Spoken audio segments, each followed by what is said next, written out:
Hey,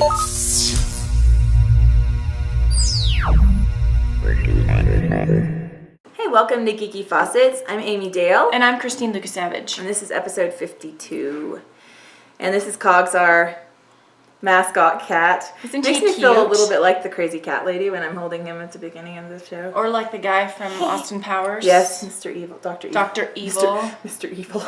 Speaking of Cogs, so you know the our next show will be from Galaxy Fest, and you need to come see us there because look what we just got in the mail. Do you see these stickers? Yes. It's Cogs. Amazing. They're geeky. Oopsies. They're Geeky Faucets, and we are giving them away. So stop by, get your picture of Cogs in a bow tie because everything looks more awesome in bow ties, and we have a bunch of them. So make sure you come and see us. And we also have some other fun stuff that we're giving away too. I am working on a few things that, you know, I haven't quite finished yet. So I'm working on those, and we'll have those. And Amy's got a couple things too that we're giving away. She's actually ahead of the game and finished things, whereas I'm not. So we're gonna do, okay, yeah, because did you guys, I don't know if you guys remember the mushrooms. We showed them on a show. I think so. They're little on our crochet Instagram Mario too, mushrooms, and they're so cute. Oh my word. I made a mini one. It's like the size of a quarter. Yeah. It's kind of awesome. So we're going to have a table at Galaxy Fest with all this stuff that we're giving away, and we're going to have a drawing thing. So you can enter in your info and put it in the drawing, and we'll contact you if you've won something. So that's going to be pretty fun. I'm giving away a couple copies of my book, Off With Her Heart. Very good. And I've made these tea towels. I made these for my kitchen. I have a set of these in my kitchen, Yoda and a stormtrooper. And so I made an extra set. I made several extra sets. Gave one to my good buddy, and who's also a Star Wars fan. And then, and then this is a cigar box type thing with Deadpool on it. So that's another thing we have. So, and we're giving away stickers for free. All you have to do is come by our table, say hi. And then you get Cogs. Who doesn't want this? Like, I even showed my non-nerd friends, and they're like, I want that. Because who doesn't want a hairless cat sticking somewhere on one of the... I know. Hello. I put it on the back of my ski helmet so I could do some... I could represent Geeky Faucets. Eli has one on the back of his helmet that he uses when he scooters. See, there you go. Yeah, I have mine on the back of my phone case now. I was going to put mine on the back of my phone case, but I have Perry. Oh, grrr. So, yes. Yeah, I really like Phineas and Ferb, so... It's a pretty great show. Yeah. Okay, so I have a couple new games to tell you guys about. I got this one for my birthday. It's called Flashpoint. It's another co-op game, which is sort of my latest obsession because I really, really like them. But this one, you're firemen and you're trying to save 7 victims and before the fire consumes the house. Pretty cool. Yeah. Anyway. I have game night at your house. It's really fun. Yeah, we should. This one is called Castle Panic. And this is one that people recommended to me when I was asking, I think it was at Denver Comic Con, when I was asking what's a good game for dyslexic kids. Yeah, they had really good, a game store there, and they had really good recommendations. So yeah. So this one, I'm gonna let the cat out. This one, Cogs is trying to claw his way out of our filming session. He's like, get me out of this place. They're probably going to pick me up and put me on camera again. He might be slightly upset about that because I don't know if you remember my awesome Stormtrooper mug that I used for every show. Yeah, the reason I have a different one is because he pushed mine. You know Kat's obsession with like pushing things off counters? I don't know if you know this. I didn't really know this until I had a cat. But they just get up on a counter and just push things off. So that was what happened to my Stormtrooper mug. Silly kitty. Yeah, so that's our payment for making a mascot. He's anyway. worth it though. I mean, hello. He's amazing. So Castle Panic, it's a co-op game and as well. But it is kind of cool because you can have a winner as well. So it's like you all win or you all lose. But if you all win, there's a master slayer, like who killed the most. Oh, that's so cool. Then it's kind of like you all win, but you are the master slayer because you killed the most monsters.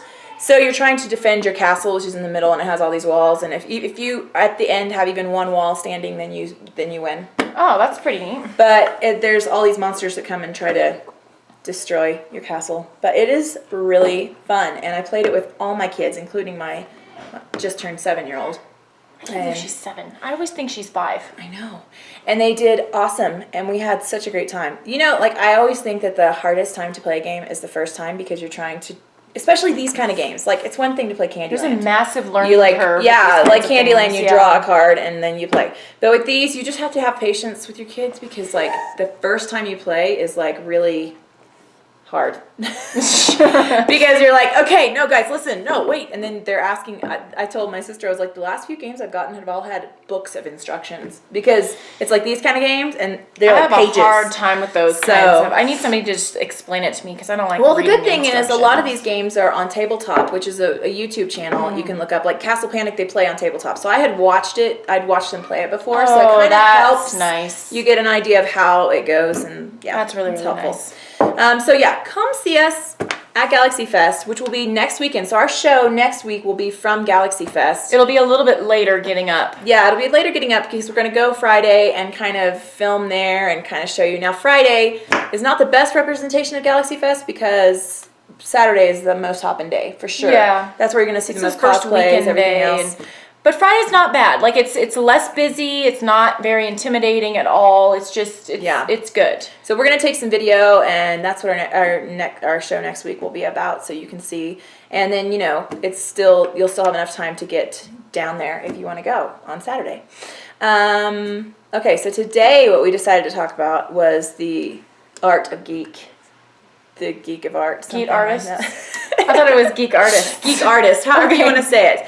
We what kind of got me thinking about it was we did an interview with a guy who's Geeky Faucet, and he talked about the fact that he'd been sitting on the name Geeky Faucet for a really long time, and when he saw that we were doing something and we were Geeky Faucets, he decided, I should We've totally motivated Get out there. him to get going and Yeah. like get his page rolling. to like start doing something.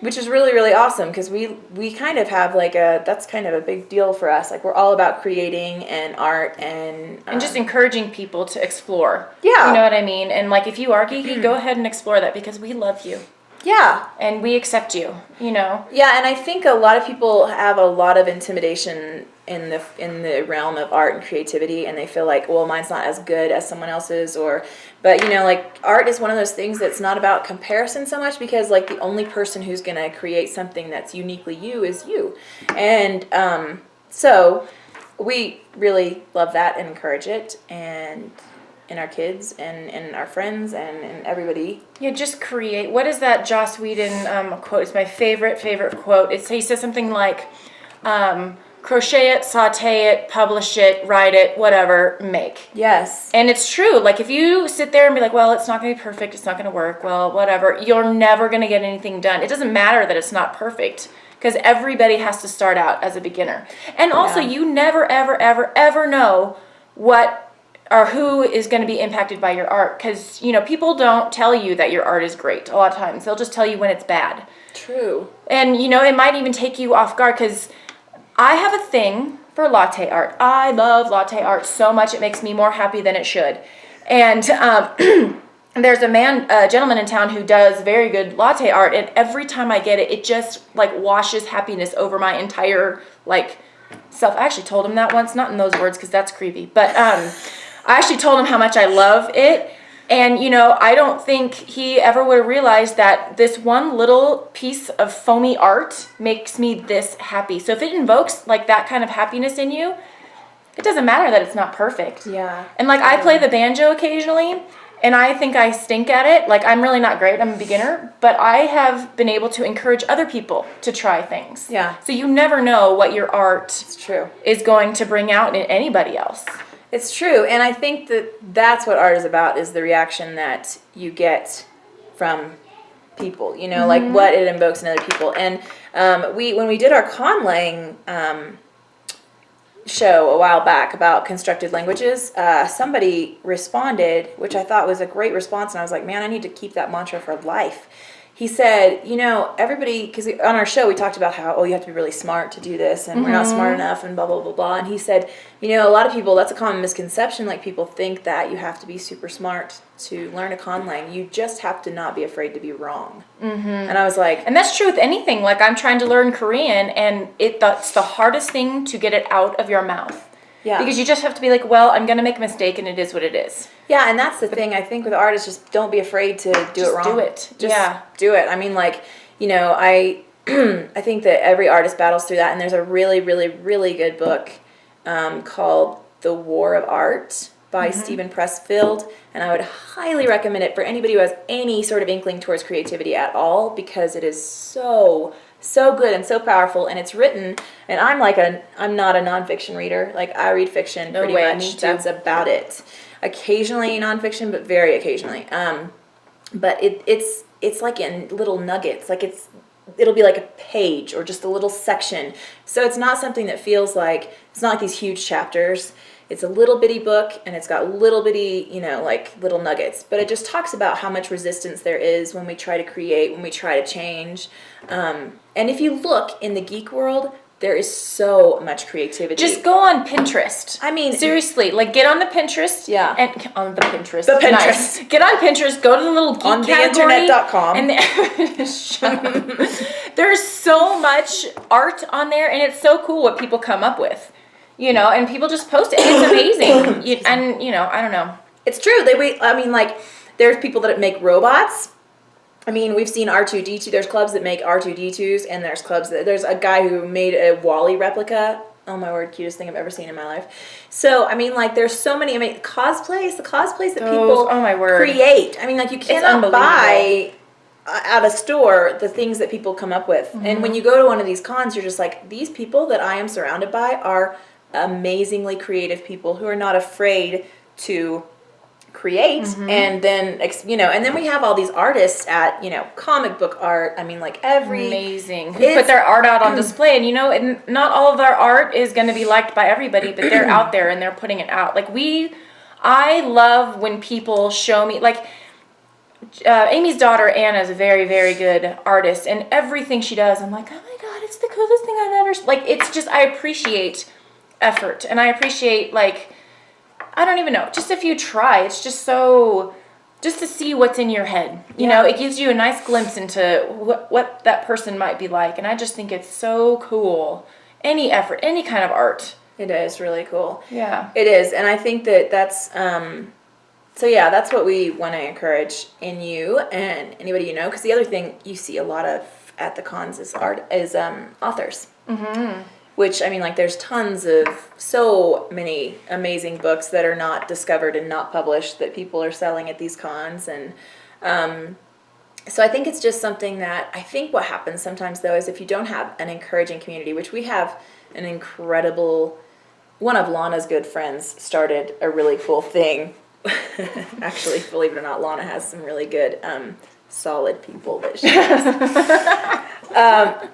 But one of her good friends started a group for artists that gets together, and it's super encouraging. Amazing. Oh my word. Because it just encourages you to do, you get together sort of every other week and you talk about what you're working on. You sometimes show it or play something on your banjo or and they encourage that. They say, we don't want to see it perfect. We want to see it in progress. We are encouraging you because everything is accepted. We just want to encourage you to make.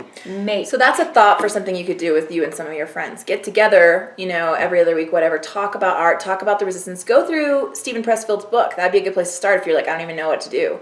Just go through that book together and then talk about what you could create, what you want to create, your dreams, and just start working in progress and showing each other what you're doing. Because I think the thing that some of us don't realize as we go into the realm of creativity is that it is opposed. And we just think it's us. We just think if you're not surrounded by a community who is experiencing the exact same thing, you get this feeling of oh my gosh, I must just not be meant to write because I didn't go to college. I'm not good at this. I really suck. And then suddenly you read it to someone else and they're like, this is really, and and you can even send stuff to us. We would love to see and be your encouragers because we are such a big, huge fan of art and creation and anything like that. We can be your encouraging community. Yes, we would love that. So email us, whatever. Send us a message on Facebook. Tell us what you're doing.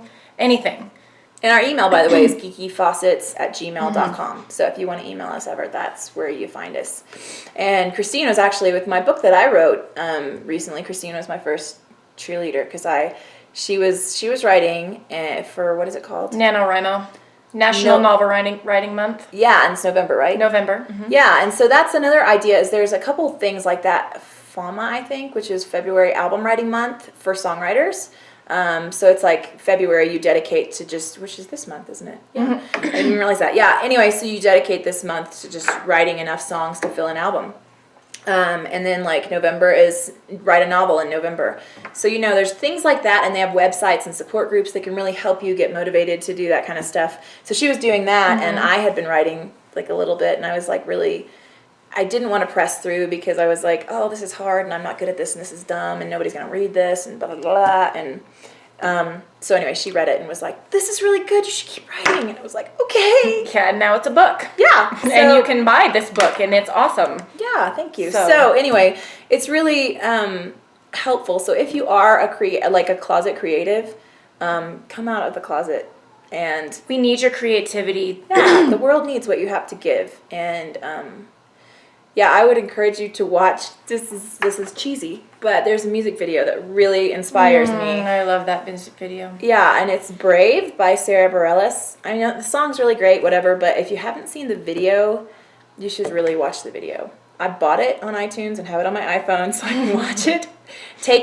When I put it on my Facebook page one time and just said, take as needed. Because sometimes you just need to see, like, okay, if they can do it, I can do it. I'm going to, like, step need out. an example. Yeah. So, yeah, those are my 2 recommendations. Brave, music video, and The War of Art. Not The Art of War. That's a completely different book. You don't want that one, probably. Unless Well, you're, you like, might. fighting people in wars. You might like it, but...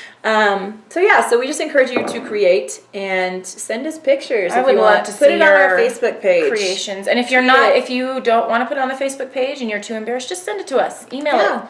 And we'll tell you probably that you're awesome, and you should probably share it with the world because you're amazing. So Yes. So go out and create. And we'll see you next week at Galaxy Fest, where you can win stuff if you come to our table. And get a cog sticker. Yes. Heck yeah. So we'll see you then.